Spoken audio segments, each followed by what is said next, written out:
Bismillahirrahmanirrahim. Assalamualaikum warahmatullahi wabarakatuh. Perkenalkan, saya Irfan Ramdhani dari S2 Teknologi Pendidikan Universitas Negeri Jakarta.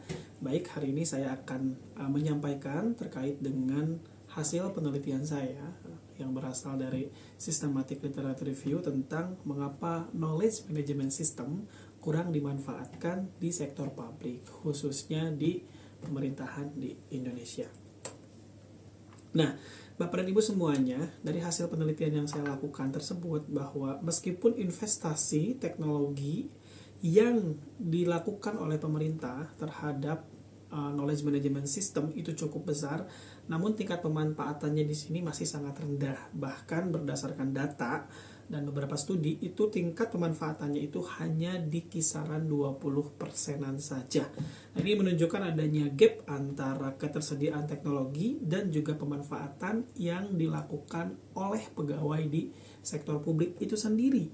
Konteks birokrasi yang hierarkis cenderung menghindari risiko menjadi salah satu faktor utama mengapa KMS ini jarang digunakan. Padahal sudah dibuat nih, sudah dilakukan pemanfaatan dalam hal KMS-nya untuk penyusunan aset intelektual menjadi dari knowledge capture, tapi setelah jadi dan ada di KMS, hal tersebut atau pengetahuan tersebut itu jarang diakses oleh para pegawai di sektor publik.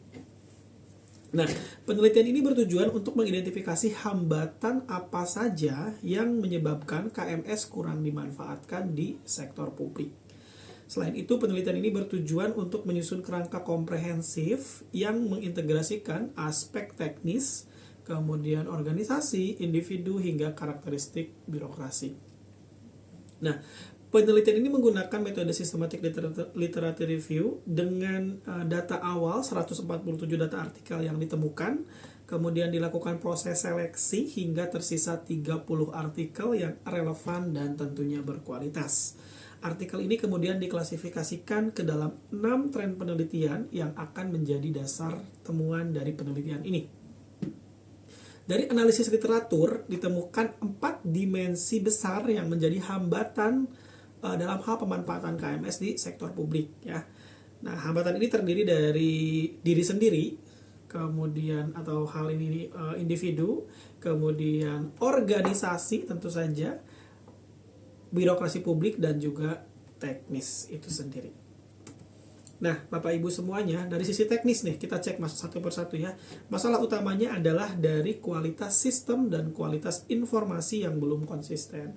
Di situ seringkali kita melihat kualitas layanan atau service quality seringkali lemah dalam hal pemanfaatan knowledge management system, sehingga pengguna itu tidak mendapatkan dukungan yang memadai gitu ya. Jadi KMS sudah ada tapi tidak ada kualitas dari pelayanan yang diberikan oleh pengelola manajemen pengetahuan. Selanjutnya, Bapak dan Ibu semuanya, hambatan terbesar justru datang dari level organisasi sebetulnya ya, bahwa budaya knowledge is power masih kuat gitu, sehingga berbagi pengetahuan dianggap kurang menguntungkan. Dukungan kepemimpinan pun seringkali terbatas. Sistem insentif belum mendorong kontribusi pengetahuan. Seperti sama halnya dengan yang ada di tempat saya, itu saya bekerja di Kementerian Keuangan. KMS itu sudah bagus, sudah ada sejak 2019, peraturannya juga sudah ada, aset intelektualnya juga sudah banyak, ada 16.000 aset intelektual yang dapat dimanfaatkan oleh para pegawai. Namun tidak ada insentif yang diberikan kepada pegawai ketika dia menciptakan pengetahuan, kemudian dia mengelola pengetahuan, mengorganisasikan pengetahuan, menyebarluaskan hingga memanfaatkan pengetahuan tersebut.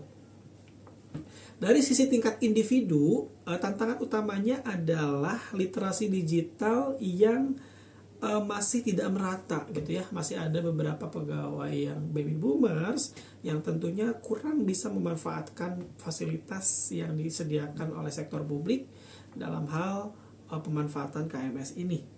Motivasinya juga rendah. Selanjutnya, persepsi manfaat yang belum terbentuk dari seorang pegawai menyaksikan ataupun memanfaatkan aset intelektual itu sendiri. Nah, teknologi ini mungkin sulit dimanfaatkan jika pegawai tidak memiliki keyakinan bahwa sistem tersebut dapat membantu pekerjaan mereka. Sejatinya kan KMS dibuat kemudian orang memanfaatkan pengetahuan yang ada di KMS tersebut, gitu ya, manajemen pengetahuan tersebut itu dapat membantu menyelesaikan permasalahan pekerjaan dari seorang pegawai tersebut, manakala pegawai tersebut itu kesusahan ataupun kesulitan dalam memecahkan masalah.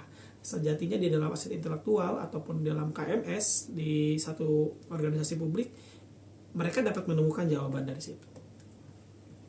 Nah, karakteristik birokrasi juga mempengaruhi struktur hierarki yang kaku, budaya kerja yang menghindari risiko, dan perbedaan besar antar unit menyebabkan disparitas pemanfaatan KMS yang signifikan. Nah, standar ISO 30401 sebetulnya menekankan pentingnya governance dalam hal knowledge management. Namun hasil kajian menunjukkan bahwa aspek governance masih lemah. Banyak organisasi kesulitan mengukur dampak dari knowledge management, termasuk ROI-nya, sehingga sustainabilitasnya rendah. Nah, disparitas pemanfaatan antar unit ini juga tidak cukup dijelaskan dengan data kuantitatif saja. Karena itu, pendekatan mixed method, khususnya explanatory sequential, menjadi penting untuk memahami konteks dari perilaku pengguna. Ya, jadi dalam hal penelitian ini kita akan mencari masing-masing unit itu pasti berbeda gitu keperluannya dalam pemanfaatan knowledge management. Nah, dimensi hambatan yang saling terkait ini, misalnya Bapak Ibu, sistem yang kurang bagus menurunkan persepsi manfaat individu, kemudian persepsi yang rendah ini diperparah dengan budaya organisasi yang tidak mendukung, dan juga kondisi birokrasi yang sangat rigid memperkuat hambatan tersebut. Nah, untuk meningkatkan pemanfaatan knowledge management system, strategi harus dilakukan di 4 level ya. Yang pertama adalah level teknis, kemudian yang kedua organisasi, ketiga individu, dan yang keempat tentu saja dari sisi governance-nya itu sendiri. Teknologi harus diperbaiki, kemudian budaya harus diubah, kompetensi individu harus ditingkatkan, dan organisasi perlu menerapkan prinsip ISO 30401 ya, sesuai dengan ISO-nya di knowledge management system. Kesimpulannya, pemanfaatan KMS masih rendah dikarenakan bukan semata karena masalah teknologi saja, tetapi faktor non-teknis memiliki peran yang jauh lebih besar. Oleh karena itu, pendekatan holistik diperlakukan agar knowledge management system benar-benar dapat dimanfaatkan untuk meningkatkan kinerja organisasi publik. Demikian paparan saya, semoga memberikan gambaran kepada Bapak dan Ibu semuanya mengenai kondisi dari pemanfaatan knowledge management system di sektor publik khususnya di Indonesia ini. Terima kasih. Assalamualaikum warahmatullahi wabarakatuh.